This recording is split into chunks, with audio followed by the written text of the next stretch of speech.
Welcome to Rimworld Mod Essentials. We'll be taking a quick look at a handful of mods to improve your Rimworld experience. Hey folks, not only is this part one of the quality of life recommendations, this is also the first part of the entire series. So what is this for when I already do the Rimworld mod rundown? Well, a lot of mods are too small or too niche to justify an entire video around what they do, but they still offer so much to the game that it's a crime not to give them a mention. Currently, the mods to cover from my own collection and those suggested by the community for this series are sitting at around 100, so I'll do my best to break them down into broad categories on a video by video basis. I'll be covering tweaks, automation, quality of life, visuals and performance mods, so if you watch this and think, but why hasn't he mentioned this? Don't worry, I'm sure I'll get around to it in another part. And this is the very first part. So if you're someone brand new to modding, let's go over a couple of important points before we get started. Most importantly, and I know it's going to sound very preachy, but trust me on this, play and learn the base game before you start throwing mods at it. The better your understanding of vanilla mechanics and its fundamentals, the things like combat, temperature, rooms, pathing, wealth, storytellers, colonist mood, all of that is going to make for a much smoother experience when you're adding new mods or cultivating your mod list. Secondly, don't download entire Steam collections in one go. Some mods can add full tech trees worth of content, completely alter how the AI works, or override entire mechanics. You need to know what you're downloading actually does so that when something inevitably goes wrong, or you find that you have a new feature that you dislike, you can immediately identify the culprit and yank it back out. You need to know your own mod list well, because asking the broad question of why doesn't this work is really hard to diagnose in a game when everyone has their own unique setup, especially if you can't identify when it started and what might be causing the problem in the first place. Read the mods that you're installing before you click that subscribe button and add them in little by little. Going from base game to 200 mods with them all being on default settings is a surefire way to have a really bad time. Now, the most important thing to improve your quality of life is actually a mod sorter, not a mod itself. Whilst normally the go-to suggestion for many essential Rimworld mod videos is Rimp, simply because it's been established for so long, it's closed source and hasn't seen a meaningful update to its mod database in quite some time. So instead, I'm going to recommend using RimSort. It's open source, works exactly the same, and is in active development. At time of recording, there is a pre-release version that went up very recently and a stable version from July. Both look and behave exactly the same when installed, so this explanation works for either. RimSort works as an external launcher, but it'll make everything about modding so much easier that you're missing out by not using it. The link in the description will jump you directly to the GitHub page to download it, or you can simply Google RimSort, all one word, and it'll be the top result that comes up. And whilst I don't want to be a dick, if you need a more detailed walkthrough on how to download RimSort when it has clear instructions on the page itself, it might be that you need to get into the habit of reading things before asking questions. Once downloaded, extracted and launched, you'll need to set up the game, config, Steam mod and local mod locations. So make sure Rimworld has launched at least once before doing this, otherwise it might not have generated those folders. Fortunately, in most cases the auto detect button is a single click and will sort all of this for you. If it doesn't, you can see the file paths that are used on screen now. It might be a little bit different if you're using a non-Steam install, of course. The bit of this that's slightly more involved to sort out is the databases, although it's not difficult.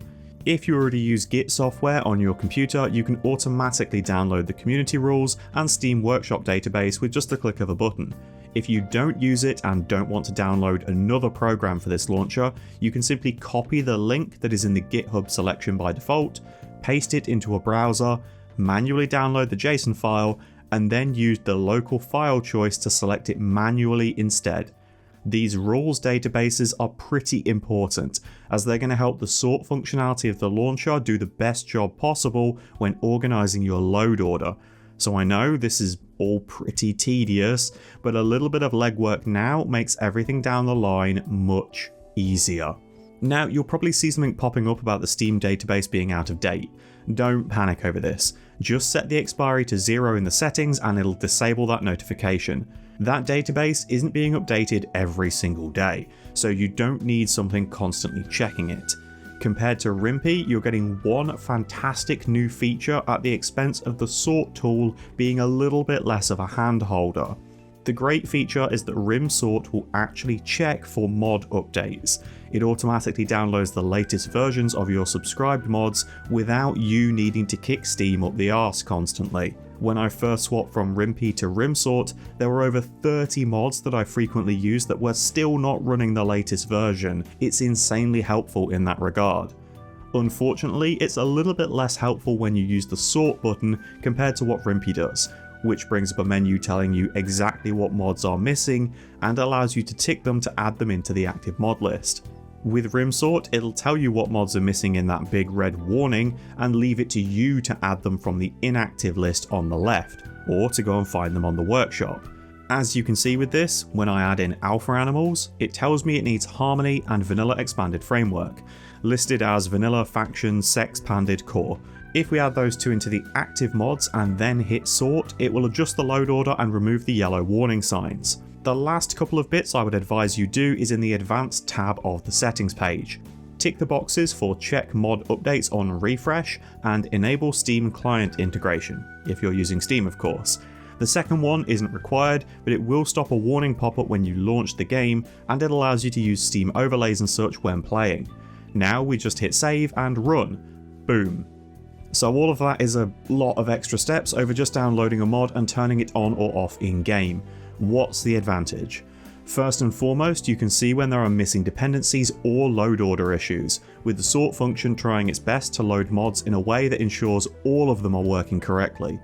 Not only that, if you have a large mod list, the game takes considerable time to launch, so needing to launch the game to manage your mods can lead to lengthy sessions of booting it up, turning a mod off, needing to restart, realizing that things still aren't working quite right, and rinse and repeat. Launchers like this are just better.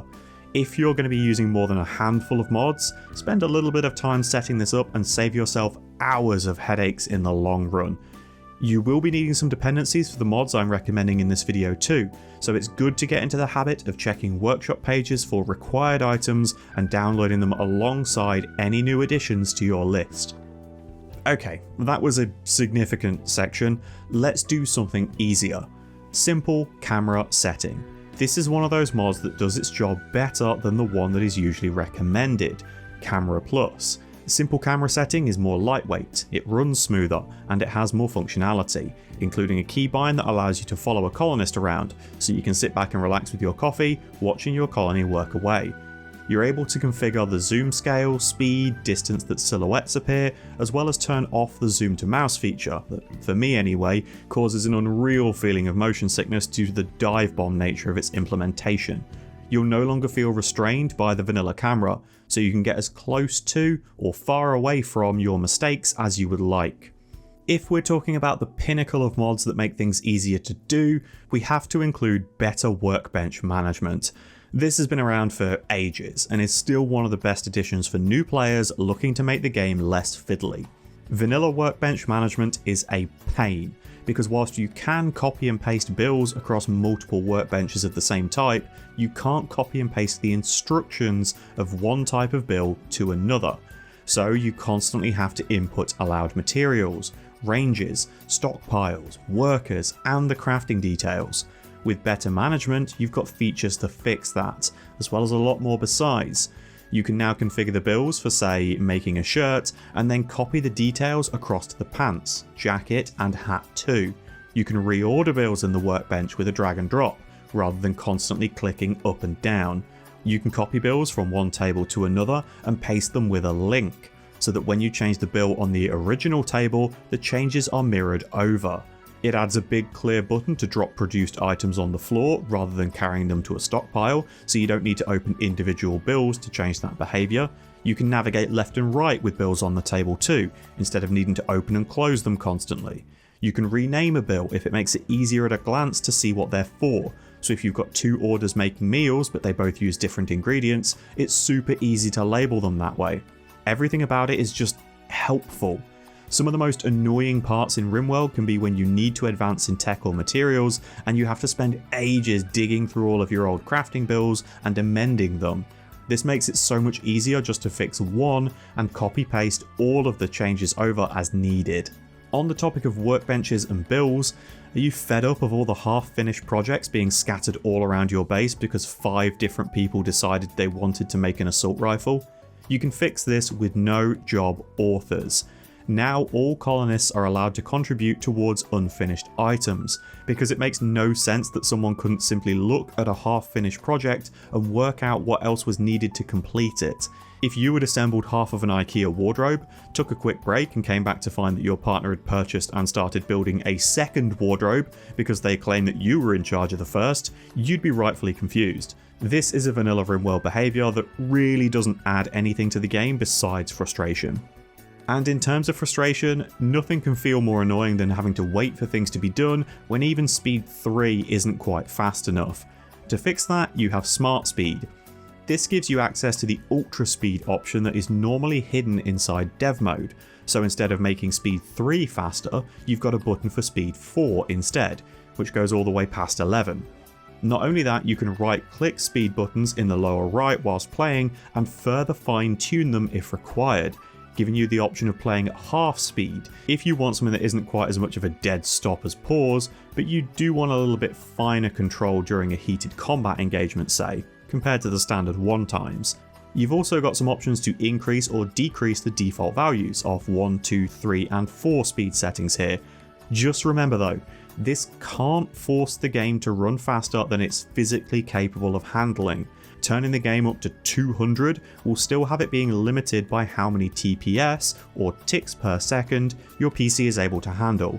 So at some point, your very large busy colony is just naturally going to be running slower on a high speed setting than a brand new one would. To make for an awkward segue, when managing a larger colony, what you're likely to find is that individually clicking on multiple settings gets super tedious. So to save the day, you've got the awesome DragSelect. This thing works damn near everywhere. Work assignments, drug allowances, stockpiles, trade caravans, pod launchers. If it looks like you should be able to drag your cursor over something, chances are with this, it'll do it. It just makes for a much easier time when offloading vast quantities of different food or leather to an orbital trader, as those typically carry huge inventories compared to a standard caravan, so it saves you a lot of clicks and lowers the risk of you developing RSI.